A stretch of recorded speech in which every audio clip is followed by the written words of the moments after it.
এই যে আমরা কিডনির আধুনিক চিকিৎসা পদ্ধতি আমরা শুনছিলাম, যাদের আসলে কিডনি রোগ হয়েছে, সেগুলোর ফলাফলটি কেমন দেখছেন স্যার আপনারা রোগীদের মধ্যে?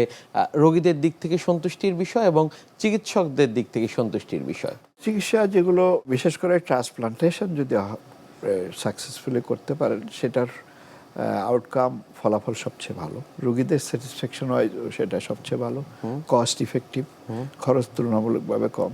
এবং ট্রান্সপ্লান্টে আধুনিক বিশ্বে প্রভূত উন্নতি সাধন হয়েছে। আগে তো রক্তের গ্রুপ মিললে, টিস্যু মিললে ট্রান্সপ্লান্ট করা যেত, এখন কিন্তু গ্রুপ না মিললেও ট্রান্সপ্লান্ট করা যাচ্ছে। আচ্ছা, টিস্যু মিসম্যাচ থাকলেও করা যাচ্ছে, কম ম্যাচ থাকলেও করা যাচ্ছে আধুনিক বিভিন্ন পদ্ধতি প্রয়োগ করে।